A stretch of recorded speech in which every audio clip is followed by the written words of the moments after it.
നമ്മൾ ഇന്നത്തെ വീഡിയോയിൽ ഡിസ്കസ് ചെയ്യുന്നത് കേന്ദ്ര സഹമന്ത്രിയായ സുരേഷ് ഗോപി സാറിനെ കുറിച്ചുള്ള കുറച്ച് ക്വസ്റ്റ്യൻസാണ്.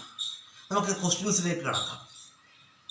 കേന്ദ്ര സഹമന്ത്രിയാകുന്ന ആദ്യത്തെ മലയാള സിനിമാ നടൻ ആരാണ്? സുരേഷ് ഗോപിയാണ്. കേന്ദ്ര സഹമന്ത്രിയാകുന്ന ആദ്യത്തെ മലയാള സിനിമാ നടൻ സുരേഷ് ഗോപിയാണ്. അതുപോലെ തന്നെ രാജ്യസഭ MP ആകുന്ന ആദ്യത്തെ മലയാള സിനിമാ നടൻ ആരാണ്? സുരേഷ് ഗോപിയാണ്. രാജ്യസഭ MP ആകുന്ന ആദ്യത്തെ മലയാള സിനിമാ നടൻ ആരാണ്? സുരേഷ് ഗോപിയാണ്. ലോകസഭ MP ആകുന്ന രണ്ടാമത്തെ മലയാള സിനിമാ നടൻ ആരാണ്? സുരേഷ് ഗോപിയാണ്. ലോകസഭ MP അല്ലെങ്കിൽ ലോകസഭാ അംഗം അല്ലെങ്കിൽ ലോകസഭ MP ആകുന്ന രണ്ടാമത്തെ മലയാള സിനിമാ നടൻ ആരാണ്? സുരേഷ് ഗോപിയാണ്. അതുപോലെ സുരേഷ് ഗോപി മത്സരിച്ച് ജയിച്ച ലോകസഭാ മണ്ഡലം ഏതാണ്?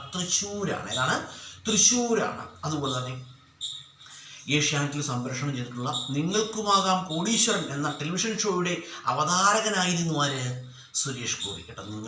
ഏഷ്യാനെറ്റിൽ സംപ്രേഷണം ചെയ്ത നിങ്ങൾക്കുമാകാം കോടീശ്വരൻ എന്ന ടെലിവിഷൻ ഷോയുടെ അവതാരകനായിരുന്നു സുരേഷ് ഗോപി.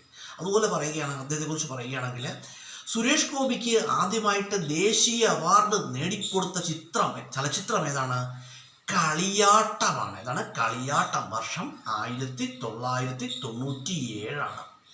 അതുപോലെ തന്നെ ലോകസഭ അംഗമാകുന്ന ആദ്യത്തെ മലയാള സിനിമാ നടൻ ആരാണ്? ഇന്നസെന്റ് ആണ്. ലോകസഭ അംഗമാകുന്ന ആദ്യത്തെ മലയാളി ആരാണ്? ചാൾസ് ഡയസ് ആണ്. അഭിഭാഷകരുടെ സ്വർഗമെന്നറിയപ്പെടുന്നത് എന്തിനെയാണ്? ഇന്ത്യൻ ഭരണഘടനയാണ്.